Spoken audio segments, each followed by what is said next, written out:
Okay, chair update. It's January the 14th, and I got the chair up on the deck here, so that's a monumental task.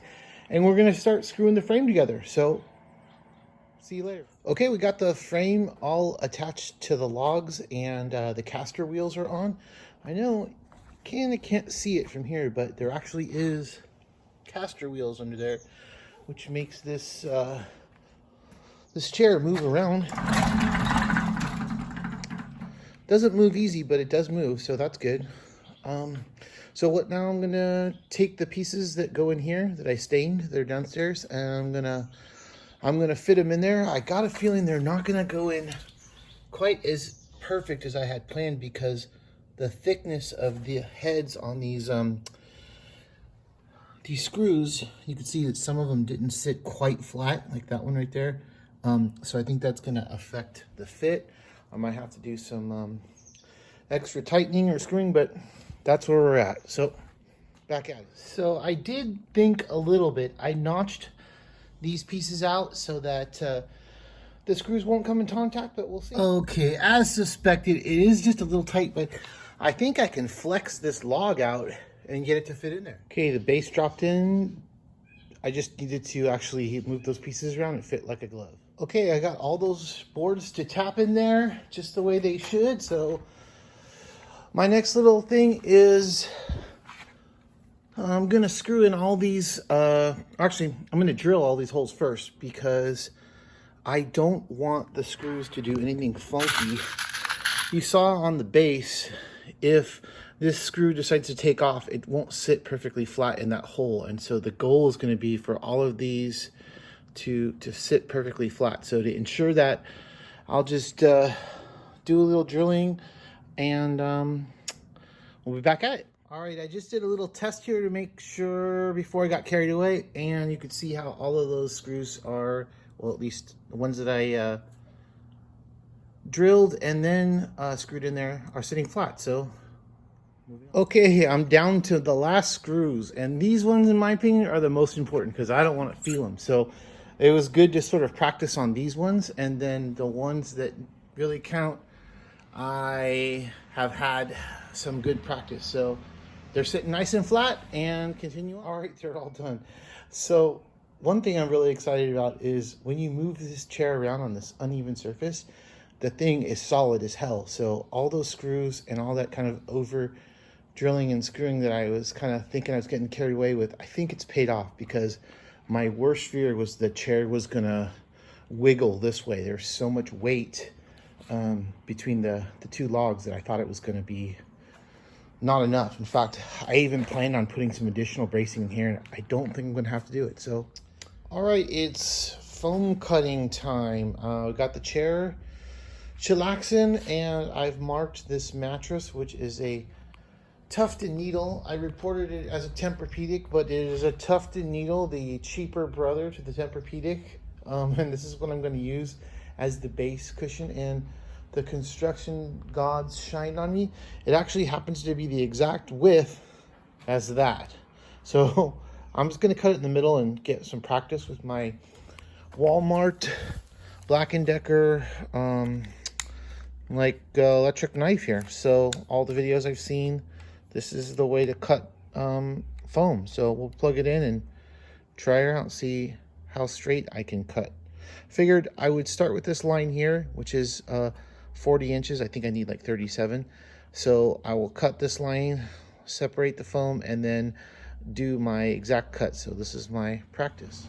Okay, I would say acceptable. I have to cut the other end, but it looks like I'm off to a good start. I got a nice straight line and continue on.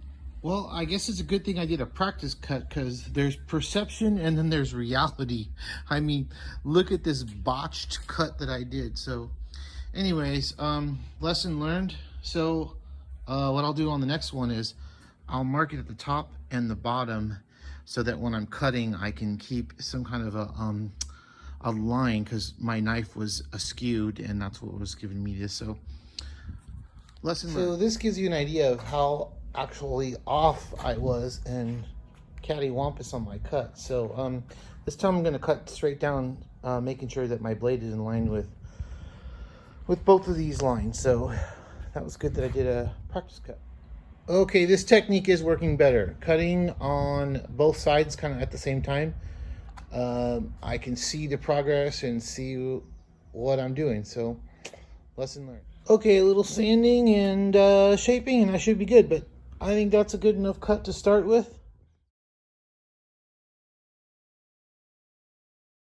All right, we got the base cushion cut. Now is time to move over to the backrest portion. So I'm gonna start cutting this piece. The chairs have two different mattresses that we used for the foam. The mattress that we used on the base was a much harder, stiffer mattress, and this mattress was softer. So we're going to use this as the backrest portion. You want to have the harder foam on the base and the softer foam on the backrest. So I'm going to remove this like really spongy foam first, and then I'll do that angle cut I need to do. So I got it sitting in front of the fire here. Let's check it out. Oh, everything's going good. We'll get this thing a little bit warm in here, and that'll probably help me get this foam separated from that foam, and then we'll get cutting. That was not that fun, splitting that from that. Believe it or not, that was it's tough to not incinerate both pieces, but actually have them split somewhat clean. I know that this is going to be the top of the cushion, so the bottom of each one will be stacked on top. So that doesn't. So here is my foam cutting jig. I'm going to simply take the cutting knife and it'll rest on here and here, and I can cut straight across, and hopefully I'll have a nice angle. Okay, back at the foam shaping station. This is my foam jig, and I'll give you an idea of what it's like.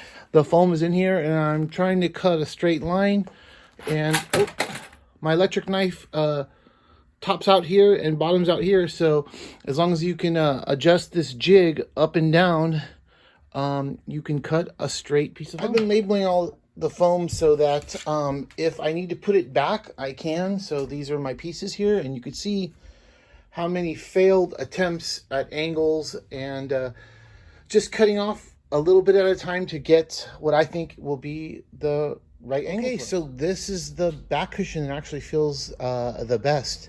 I've been taking an inch and a half, another inch. So slowly but surely, like pushing this piece back, and it's actually opening up the seat. So it's kind of a balancing act between too much here and too much here. So I kind of think I might even try going a little bit further on this, because if this ends up being too big, you can always put a pillow back there. But if this is too big, then you're kind of screwed. So I think the best thing to do is just sit on it for a day and kind of like keep coming back to what I think is comfortable, because when I've done it in the past, you sit in it and it feels great, and then you come back the next day and you're like, not so much. So just give it a kind of a test ride for a day, and then I can proceed. But I think this shape that I have here is a great starting point for cushion number 2. So I'll start on that, and I'll use this as my base and go from there.